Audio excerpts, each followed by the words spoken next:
Hi, this is Devin Higgins with another All-Out Blitz 3 and Out. And just when you thought the whole sordid saga of the legendary Brett Favre could not get any crazier, I got news for you. It just did.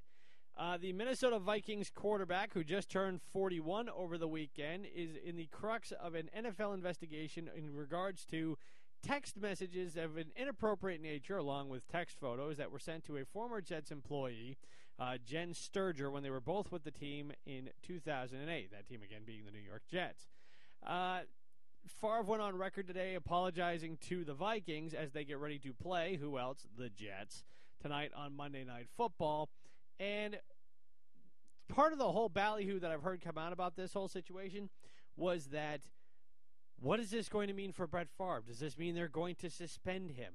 Is the pending legal action against Brett Favre going to be such that he's going to lose his consecutive game streak of 289 games, and the world's going to come to an end, and the sun is going to come up on the right side of the world as opposed to the left, and dogs and cats living together in perfect harmony? Look, okay, my show is all about common sense, so let's have a little dose of common sense here. One, they are not going to suspend Brett Favre.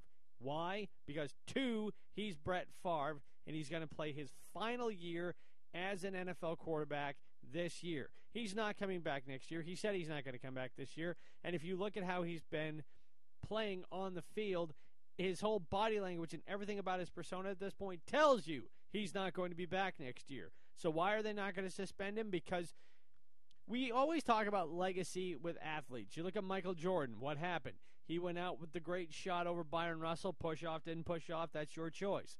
But he still had that image, and then what happens? He comes back with the Wizards, and that whole wonderful shot, that great modern Norman Rockwell-esque shot of him making that pose, gets taken out with a wrecking ball. We look at John Elway. He wins 2 Super Bowls after years and years and years of frustration, and he finally gets one. Where does he go? He rides off into the sunset. The NFL is not going to suspend Brett Favre.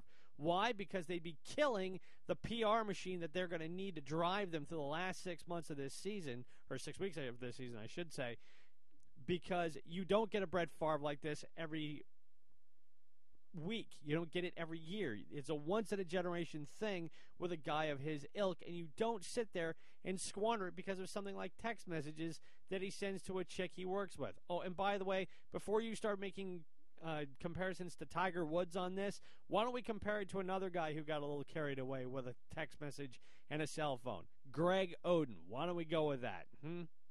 Check out the All Out Blitz with me and Matthew Johnston every week on iTunes and at our homepage, alloutblitz.radiocaravan.com.